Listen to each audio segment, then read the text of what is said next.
తిరిగి BCN news కి స్వాగతం. కూటమి ప్రభుత్వంలో అన్యాయానికి గురైన ప్రతి వైసీపీ కార్యకర్తకు పార్టీ తరపున డిజిటల్ బుక్ అండగా ఉంటుందని మాజీ మంత్రి వైసీపీ కాకినాడ జిల్లా అధ్యక్షులు దాడిశెట్టి రాజా భరోసా ఇచ్చారు. పార్టీ అధినేత మాజీ ముఖ్యమంత్రి వైఎస్ జగన్మోహన్ రెడ్డి ఆదేశాల మేరకు పార్టీ కాకినాడ సిటీ కార్యాలయంలో డిజిటల్ బుక్ ను ఆవిష్కరించారు. ఈ సందర్భంగా ఆయన మాట్లాడుతూ కూటమి పాలనలో అన్యాయానికి గురైన కార్యకర్తలు ధైర్యంగా క్యూఆర్ కోడ్, ఐవీఆర్ఎస్ కాల్స్ ద్వారా ఫిర్యాదు చేయవచ్చని అన్నారు. దీనికోసమే జగన్ ఈ కొత్త వ్యవస్థను తీసుకొచ్చారని తెలియజేశారు. ఈ కార్యక్రమంలో మాజీ ఎంపీలు వంగ గీత, తోట నరసింహం, వైసీపీ నాయకులు యనమల కృష్ణుడు, దౌలూరి దొరబాబు, పార్టీ శ్రేణులు పాల్గొన్నారు. మన రాష్ట్రంలో ఆవిష్కరించిన డిజిటల్ బుక్ కాకినాడ జిల్లాలో ఆవిష్కరించడం జరుగుతుంది.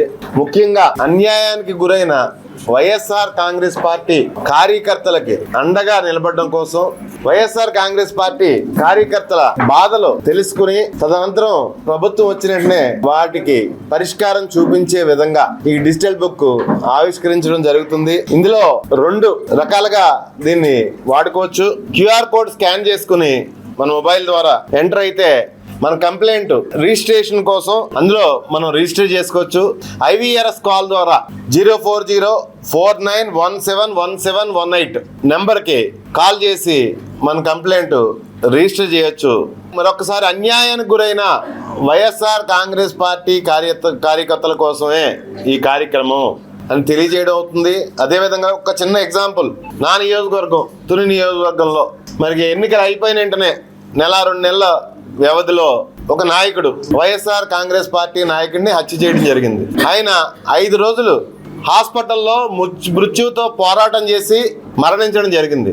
కనీసం కేసు రిజిస్ట్రేషన్ చేయించుకోవడానికి కూడా కోర్టుకు వెళ్ళవలసిన పరిస్థితి మా పరిస్థితి. ఏ మీడియా కూడా కవర్ చేయలేని పరిస్థితి. అటువంటి అభాగ్యుల కోసమే ఈ డిజిటల్ బుక్ జగన్ గారు ప్రవేశపెట్టడం జరిగింది. వారికి అండగా నిలబడడం కోసమే ఈ డిజిటల్ బుక్ ప్రవేశపెట్టడం జరిగిందని తెలియజేసుకున్నాం. ప్రధాని మోదీ విధానాలతో దేశం అగ్రరాజ్యాల సరసన నిలిచిందని ఏపీ ఆప్కాబ్ చైర్మన్ గన్ని వీరాంజనేయులు అన్నారు. ఏలూరు జిల్లా భీమడోలు రావిచెట్టు సెంటర్లో సూపర్ జీఎస్టీ సూపర్ సేవింగ్స్ నినాదంతో స్థానికులకు కూటమి నేతలు అవగాహన కార్యక్రమం నిర్వహించారు. ఈ మేరకు జీఎస్టీ తగ్గింపుతో ఒక్కో కుటుంబానికి ఎంత మేర ఆర్థిక ప్రయోజనం చేకూరుతుందో, ఏ వస్తువులపై ఎంత మేర ధరలు తగ్గాయో గన్ని వివరించారు. ప్రధాని నరేంద్ర మోదీ గారి యొక్క నాయకత్వంలో మరి కేంద్ర ప్రభుత్వంలో గత 12 సంవత్సరాలుగా పరిపాలన సాగుతున్నటువంటి ఒక పరిపాలనా దక్షమైనటువంటి నాయకుడు ఉంటే ఆ రాష్ట్రం కానీ ఆ దేశం కానీ ఎంత గుర్తింపు పొందుతో అనటానికి ఉదాహరణ మన నరేంద్ర మోదీ గారిని మనం చెప్పుకోవచ్చు. ఎందుకంటే గతంలో ఈ యొక్క దేశ ఆర్థిక వ్యవస్థను బాగు చేయడానికి జిఎస్టీ అనే ప్రక్రియను తెచ్చినప్పుడు ప్రతిపక్షాలన్నీ కూడా ఎన్నో విమర్శలు చేసిన సందర్భాలు మనం అన్నీ కూడా చూసాం.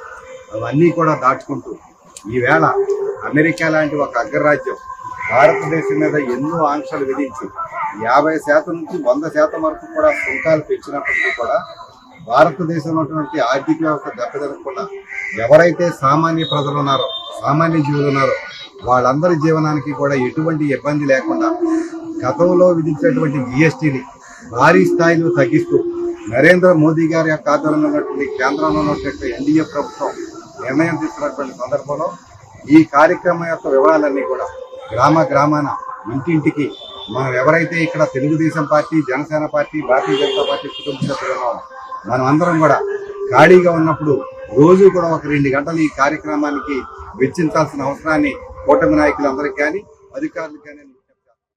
నెల్లూరులో జీఎస్టీ 2.0 అవగాహన ర్యాలీ జరిగింది. ఈ ర్యాలీని జిల్లా జాయింట్ కలెక్టర్ మొగలి వెంకటేశ్వర్లు ప్రారంభించారు. జీఎస్టీ 2.0 అమలుతో అన్ని వస్తువుల ధరలు తగ్గి సామాన్య ప్రజలకు ఉపశమనం లభిస్తుందని ఈ సందర్భంగా ఆయన పేర్కొన్నారు.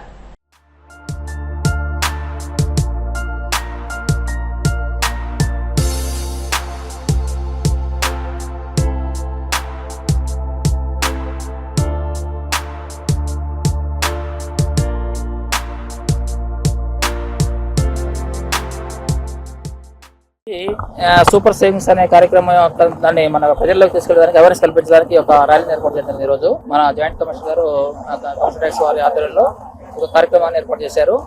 అయితే ముఖ్యంగా ఏంటంటే మన గౌరవ ప్రధానమంత్రి తీసుకున్నటువంటి డెసిషన్ వల్ల మనకి ఒక జిఎస్టీ రూపంలో దాదాపు 8,000 crores కూడా మనకి బెనిఫిట్ వస్తుంది. పబ్లిక్ కి ఉద్దేశం ఏదైతే ఉందో అంటే ట్యాక్సెస్ తగ్గించేసి పబ్లిక్ కి మనకి ఇంకా ఎక్కువగా వాళ్ళకి కొనేటటువంటి వీలు కల్పించడం, అంటే వాళ్ళకి ఎక్కువగా కొనాలి ఉన్నా కూడా వస్తువుల రేట్లు ఎక్కువ ఉంటే కొన్ని కొనలేని పరిస్థితులు ఉంటాయి మనకి తెలిసిందే.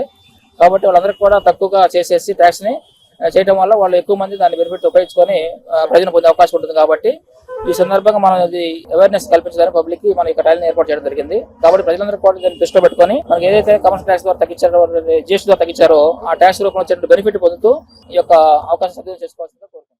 తిరుమల శ్రీవారి సాలకట్ల బ్రహ్మోత్సవాలు వైభవంగా కొనసాగుతున్నాయి. బ్రహ్మోత్సవాల్లో భాగంగా శ్రీ మలయప్ప స్వామివారు ఉభయ దేవేరులతో కలిసి ఆలయ మాడవీధుల్లో రాజమన్నార్ అలంకారంలో కల్పవృక్ష వాహనంపై భక్తులకు దర్శనమిచ్చారు. కోరిన కోరికలు తీర్చే వరప్రదాతగా కటాక్షించిన స్వామివారిని గోవిందనామ స్మరణతో భక్తులు వైభవంగా కొనియాడారు. ఈ వాహన సేవ అత్యంత వైభవంగా కొనసాగింది. పెద్ద సంఖ్యలో భక్తులు స్వామివారి వాహన సేవలో పాల్గొని కర్పూర హారతులు సమర్పించారు.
తెలంగాణలోని మెదక్ జిల్లాలో భారీ వర్షాలతో మంజీరా నది ఉగ్రరూపం దాల్చింది. 7 బాయిల వనదుర్గమ్మ ఆలయం వద్ద మంజీరా నదిపై పొంగి పొర్లుతోంది. ఆనకట్ట నుండి 85,396 క్యూసెక్కుల వరద నీరు దిగువకు వస్తుండగా గర్భగుడి వరకు ప్రవాహం చేరుకుంది. మొదటి బ్రిడ్జి వద్ద బారికేడ్లు వేసిన అధికారులు భక్తులు నాగ్సాన్పల్లి మార్గం ద్వారా రావాలని సూచించారు.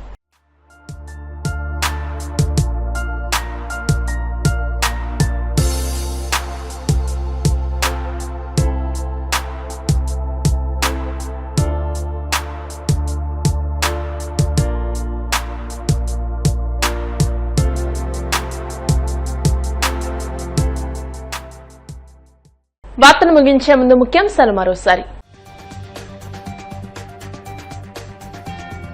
ఇంద్రకీలాద్రిపై అంగరంగ వైభవంగా దేవీ శరన్నవరాత్రి మహోత్సవాలు. 7వ రోజు మహాచండీదేవిగా భక్తులకు దర్శనమిచ్చిన అమ్మవారు. పర్యాటక రంగానికి పారిశ్రామిక హోదా కల్పిస్తున్నట్టు సీఎం చంద్రబాబు కీలక ప్రకటన. విజయవాడ దసరా ఉత్సవాలను మైసూరు స్థాయిలో ఘనంగా నిర్వహిస్తామని వెల్లడి. ప్రజల దృష్టి మరల్చడానికి డైవర్షన్ పాలిటిక్స్ చేస్తున్నారన్న మాజీ మంత్రి అమర్నాథ్. కూటమి ప్రభుత్వ కక్ష సాధింపుల్లో భాగమే వైసీపీ నేతల అరెస్టులని ధ్వజం.